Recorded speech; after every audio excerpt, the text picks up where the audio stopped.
In a large field in Towton, Yorkshire, standing alone is a little church, St Mary's of Lead, dating back to the 14th century. It has a certain charm both outside and in. Just inside the door is a large font indicating that baptisms have taken place here. In the 18th century, a triple pulpit was added. The lower platform for the parish clerk, the middle one for the reader, and the top one for the minister. This plaque is one of 4 with unusual texts.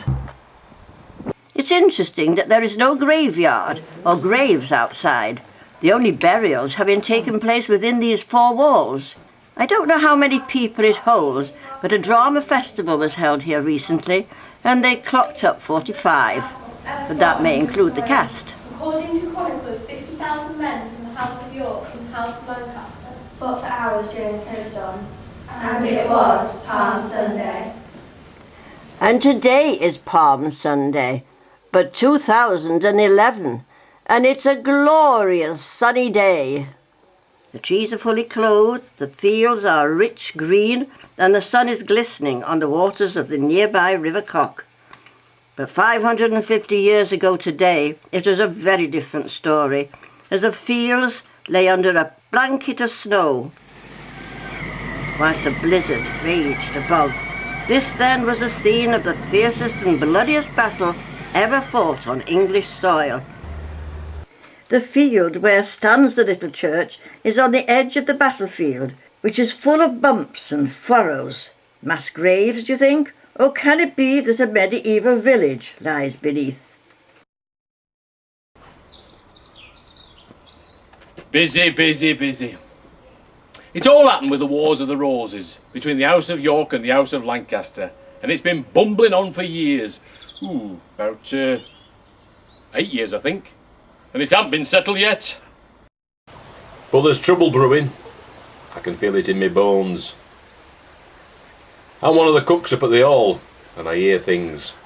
For instance, I've heard that Richard, Duke of York, and his gang are in Sandal Castle, Wakefield, and the Lancastrians are resting in Pontefract Castle, probably worn out by all the pilfering they've been doing in the south.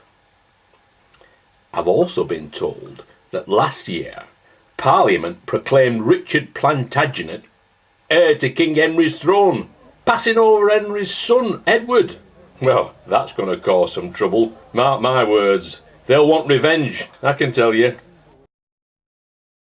Revenge came swiftly as for some reason Richard, his son and a few others left the confines of the castle and were ambushed and killed by the Lancastrians.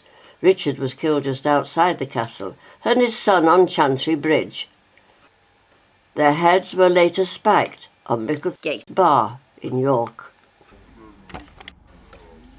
I've just heard that Richard's son Edward, the now Duke of York, has proclaimed himself king with parliamentary approval. So now it's a battle between North and South and between 2 kings. 2 kings, but only one throne. But I told you trouble was brewing. Look over there. Those archers have been practicing like mad all day. You see, they are the first line of defence in battle. So every man owns a bow and arrow and is expected to be proficient in case of war.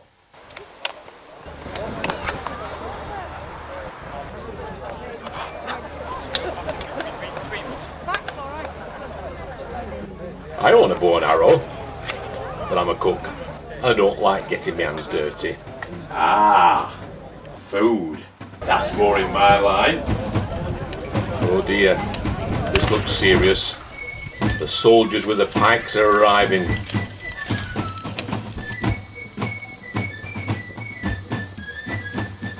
He looks a nasty piece of work. Sorry, I didn't mean it. That was a close shave. I think they're going to be put through the paces. Stand! Face us to me! Turn on your stairs! And if you all turn the same direction, it would make it a damn sight easier! They look like a new lot to me. Knee bend! Stand! Strang! Strang! Carry! Right, ladies and gentlemen! Right, ladies and gentlemen! This is your chance to get rid of a few unwelcome mouths that you need to feed. Volunteer your children for service, and we promise not to bring them back.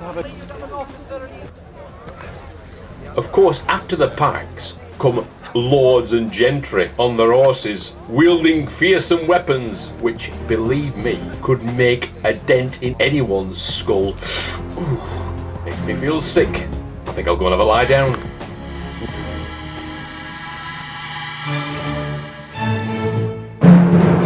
The time has come, the scene is set. With both sides determined to finish it, irrespective of who will win, the Wars of the Roses are about to come to an end. Yes, I survived, and I've been living up at the Hall these past 10 years. Well, the memory of that dreadful day will stay with me for the rest of my life. This is the River Cock, not as deep and as wide as it used to be.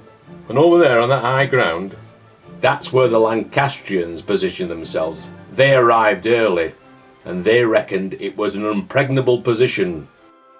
Protected by the River Cock here in the west, the wharf in the north, and in the east, over there, the marshlands, stretching right over to Ferrybridge.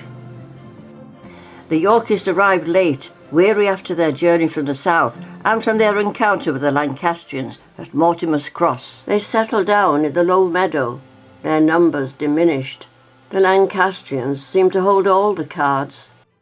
The night before the battle, there was a snowstorm. I can see it in my mind's eye, the snowflakes falling gently onto the field. During the night, it reached blizzard proportions. At first light and on that fateful day, in near blizzard conditions, 110,000 men went to battle, each side determined to finish it once and for all. Their battle cry was, "No quarter!"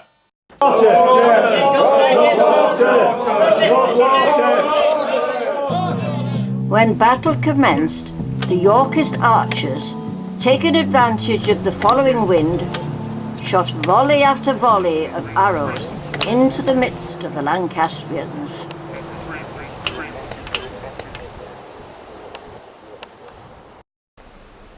With the snow blowing into the eyes of the Lancastrians, making it difficult to see their opponents, their arrows fell short, and soon their impregnable position became their death trap. And with nowhere to go, they had no choice but to advance down the slippery slope towards the river, and their opponents, where vicious hand-fighting broke out. The meadow henceforward became known as the Bloody Meadow.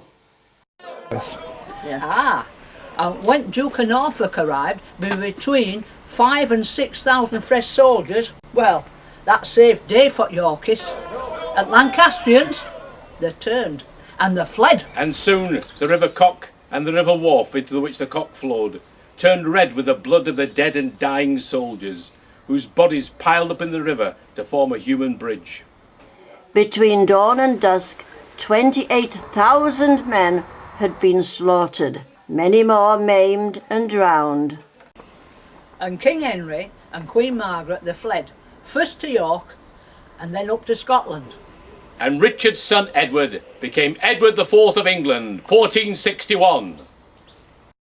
The sad thing is, there is no official recognition of this event. But for this little stone cross on the road to Tadcaster, erected in memory of Lord Dacre, a Lancastrian who was killed in battle, his body entombed in Saxton churchyard, allegedly still seated upright on his horse. Behind his tomb, some soldiers are buried, but there must be thousands more lying out there in and around the battlefield, which should surely, at least, be officially made into a heritage site.